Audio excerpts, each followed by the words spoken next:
Mélodie Jacquier-Laforge pour le groupe démocrate.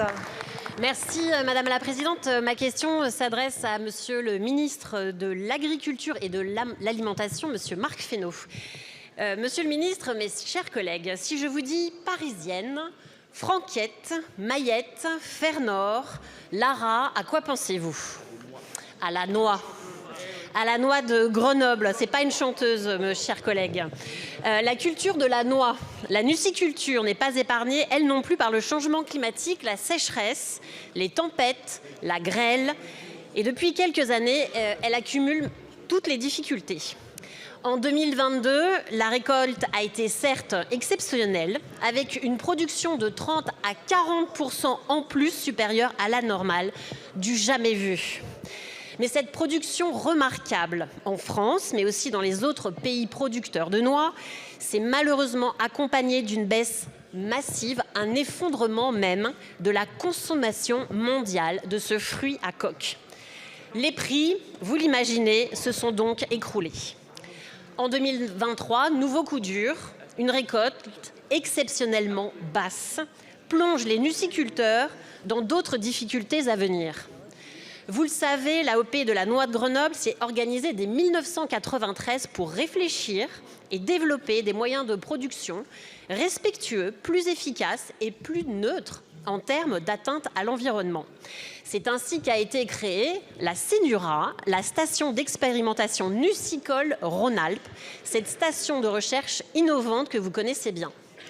Pour l'instant, l'absence aujourd'hui de véritable structure de la filière, à la fois en Isère, mais aussi en France, expose à une particulière fragilité nos producteurs de noix. C'est pourquoi, Monsieur le Ministre, je souhaiterais connaître les mesures que vous souhaitez mettre en place pour accompagner cette filière. Je vous remercie. Merci beaucoup. La parole est à Monsieur Marc Fesneau, ministre de l'Agriculture et de la Souveraineté alimentaire. Merci beaucoup, Madame la Présidente, Mesdames et Messieurs les députés, Madame la Présidente Jacquier-Laforge. Merci de votre question.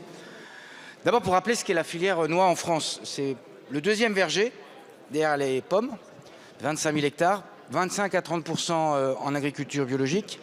La France est le deuxième exportateur mondial de noix à coque derrière les États-Unis, le quatrième exportateur mondial pour les cerneaux et les noix.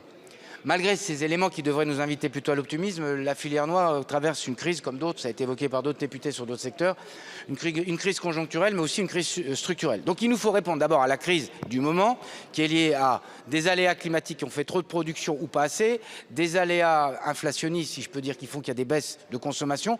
J'ajoute que la production de noix au niveau la consommation de noix au niveau mondial est plutôt sur une tendance croissante hors les années 2023 et peut-être 2024. Et donc on a besoin de répondre à la crise. On répond à la crise au travers de dispositifs de la réserve de crise européenne dans laquelle l'Europe va apporter des moyens. C'est 10 millions d'euros pour la cerise et pour la noix, 8 millions de l'Europe de crédits européens et 2 millions de crédits nationaux en complément qui permettront d'appuyer les nuciculteurs et de faire en sorte que près de 80% de la perte par rapport à un résultat classique puisse être prise en charge dans le cadre de ce dispositif. Le guichet est ouvert.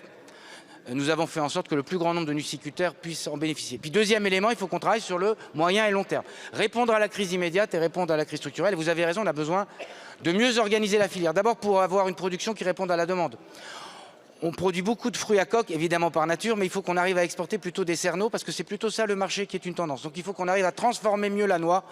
Premier élément. Deuxième élément, il faut inciter les producteurs à s'organiser. Il y a un certain nombre d'initiatives qui ont été prises, par exemple, dans votre département, mais globalement, il faut que les producteurs s'organisent. Ça leur permettra d'accéder à un certain nombre de fonds qui permettront de moderniser des outils de production, de faire aussi de la valorisation de la noix. Nous sommes un pays qui produit beaucoup de noix, mais qui consomme à l'habitant assez peu de noix. Et donc on a besoin aussi de faire des campagnes de communication. Donc on répond à la crise de court terme et aux besoins de long terme. Merci Madame la Députée. Merci beaucoup Monsieur le Ministre. La séance des questions au gouvernement est terminée. La séance est suspendue.